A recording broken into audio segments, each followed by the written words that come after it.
யாராச்சும் வாங்க. டாக்டர் விக்ரம், நல்லா டைட்டாக பிடிச்சிக்கோ, நான் தூக்குறேன். சரியா? நான் ரெடின்னு சொல்லக்குள்ள 2 பேரும் சேர்ந்து இழுக்கலாம். ரெடி, இழு. சரி, திரும்ப பண்ணலாம். நல்லா பிடிச்சிக்கோ. ரெடியா? இழு.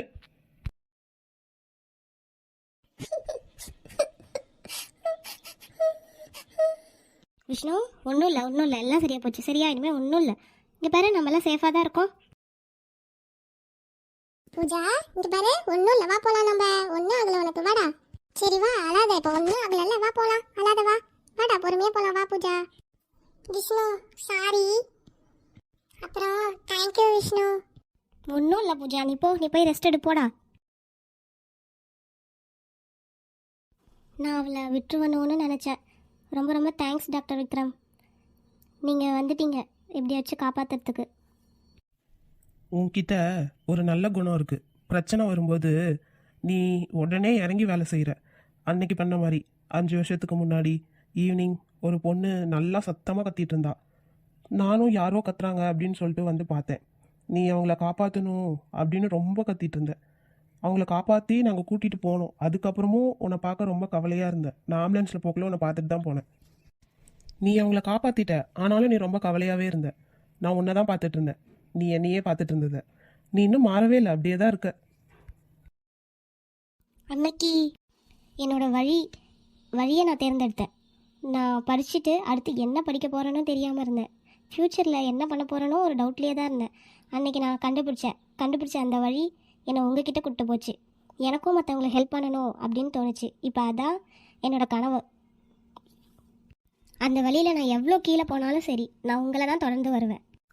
நீ ஃபஸ்ட்டு மூஞ்சி அப்படி வச்சுக்காத, ரொம்ப வினோதமாக இருக்குது பார்க்கவே. என்ன? நீ என்ன வேணால் சொல்லலாம், உனக்கு பிடிச்சதை கூட சொல்லலாம். ஆனால் நீ இங்கே ஒரு இன்டர்ன் தான், சரியா? என்னோட வழியில் இருக்க ஒரு கல்லும் உனக்கும் எந்த ஒரு வித்தியாசமும் இல்லை. டாக்டர், நான் சொல்கிறத கேளு விஷ்ணு. நீ பேஷண்ட் கிட்ட வித்தியாசமான ஒன்றை கவனிக்கிற. விஷ்ணு, என்ன? நீங்கள் என்னோட பேரை சொல்லிட்டீங்க. உங்களுக்கு எல்லாமே ஞாபகம் இருக்கு. அப்போ அன்னைக்கு போயிட்டாரா? எப்பயுமே நான் பேசுறதை கேட்கவே மாட்டாரு. ஆனால் அவருக்கு எல்லாமே ஞாபகம் இருக்கு. பூஜா சொல்லியிருக்கா அவளுக்கு எப்போ கஷ்டம் வந்தாலும் ஸ்டோர் ரூமில் தான் போய் அழுவான்னு.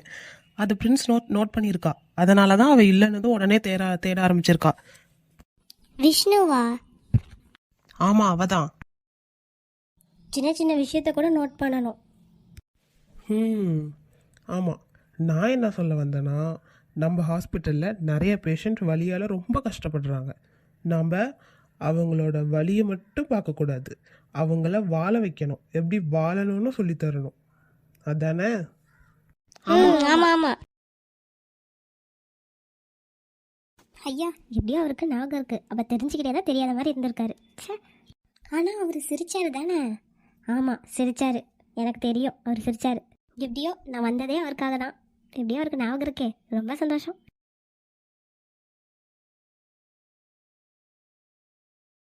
ஹே விஷ்ணு. டாக்டர், இன்னைக்கு நல்ல வேலை பண்ணு விஷ்ணு. டாக்டர் அஜய், நீங்கள் இன்னைக்கு ரொம்ப டயர்டாக இருக்கீங்க போலியே. ஆமாம், நம்ம உன்னையும் விக்ரமையும் சேர்த்து வைக்கிற வேலைன்னு முடியலல்ல. ஆமாம் ஆமாம், தேங்க்யூ டாக்டர். ஆனால் எதுக்கு நீங்கள் எனக்கு ஹெல்ப் பண்ணுறீங்க? ஏன்னா எனக்கு பிரின்ஸ் டெவியில் வின் பண்ணுறதை நான் பார்க்கணும். அதுக்கு நான் ஒரு ஆயுதமாக இருக்கணும்னு ஆசைப்பட்றேன். Thank you doctor. இன்னைக்கு நல்லா போச்சுல்ல? ஆமாம் டாக்டர்.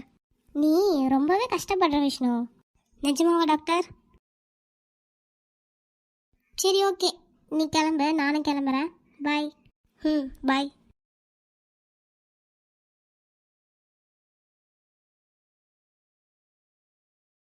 டாக்டர் விக்ரம், நில்லுங்க. அம்மா, உன்கிட்ட 2 கண்ணு இருக்குல்ல, அது எதுக்கு இருக்கு? என்ன? ஏன் அப்படி கேட்குறீங்க? ஆமாம், எப்போ பார்த்தாலும் வந்து என்னை இடிச்சுக்கிட்டே இருக்கியே, என்னதான் உன் பிரச்சனை? அதெல்லாம் ஒன்றும் இல்லை, வாங்க வாங்க போகலாம். டாக்டர் விக்ரம், எனக்கு கார்டியாலஜி டிபார்ட்மெண்ட் தான் ஏற்ற பிளேஸ்ன்னு சொல்ல போகிறேன்.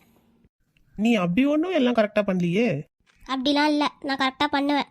அங்கே இருக்கவங்க என்னை கூப்பிட்டாங்க தெரியுமா, இங்கே வந்து ஒர்க் பண்ணுங்கன்னு. அவங்களாம் சும்மா சொல்கிறாங்க, அதை நம்பிட்டு அங்கே வந்துடாத. அப்படிலாம் இல்லை. சரி அதை விடுங்க. நீங்கள் டாக்டராக இருக்கிறது எனக்கு ரொம்ப பிடிச்சிருக்கு. அப்படி சொல்கிறத ஃபஸ்ட்டு நிறுத்துறியா? சரி எனக்கு திரும்ப ட்ரைனிங் கொடுக்குறீங்களா? நீ எங்கள் டிபார்ட்மெண்ட்க்கு வந்தால் வேலை கம்மியாகாது, அதிகமாக தான் ஆகும். அப்போது எனக்கு ட்ரைனிங் கொடுப்பீங்களா? உனக்கு பனிஷ்மெண்ட் தான் கொடுப்பேன். அப்படியா? எனக்கு என்னவோ என்ன மாதிரி ஒரு சூப்பரான கல் உங்கள் டீமுக்கு கண்டிப்பாக தேவைப்படும்னு தோணுது. நாளைக்கு நீ ஹாஸ்பிட்டலுக்கு வந்தா ஃபர்ஸ்ட் ஆளாக வந்து என்னை மீட் பண்ணு. ஏன் எனக்கு ட்ரைனிங் கொடுக்கவா? இல்லை, உன்னோட மூளையை ஸ்கேன் பண்ணுறதுக்கு. ஓ, இந்த சூப்பர் கல்லோட மூளை எப்படி வேலை செய்யுதுன்னு பார்க்கணுமோ? நான் நினச்சா உன்னை ஈஸியாக வெளில அனுப்ப முடியும். என்ன? ஆமாம், நீ இன்னும் எவ்வளோ நேரம் தான் என்னை ஃபாலோ பண்ண போகிற? டாக்டர் நீங்கள் ஏன் இங்கே வந்தீங்க? ஏன்னா இது என்னோட பிளேஸு, அதனால வந்தேன். என்ன?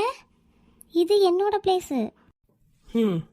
யாரோ பக்கத்தில் ஷிஃப்ட் ஆக போகிறாங்கன்னு சொன்னாங்க, அது நீ தானா? டேய் விக்ரம், வீட்டுக்கு வந்துட்டியா? நீ வரமாட்டேன்னு நினைச்ச. ஃபஸ்ட்டு கீழே இறங்கு. ஹே, இவங்க தான் நம்ம நெய்பரா? உனக்கு தெரியுமா அவங்கள? ஆமாம் ஆமாம், எதாச்சியாக தெரியும். Okay, bye, good night. ஐயோ கடவுளே, என்னதான் நடக்குதுங்க? இப்போதான் அவர் என்கிட்ட பேசுகிறாரேன்னு ரொம்ப சந்தோஷப்பட்டேன். போச்சா, இவங்க யாருன்னே தெரியலையே. ஐயோ, எப்படி கண்டுபிடிக்கிறது? சரி எப்படியாச்சும் கண்டுபிடிப்போம். நமக்குனே வருதே.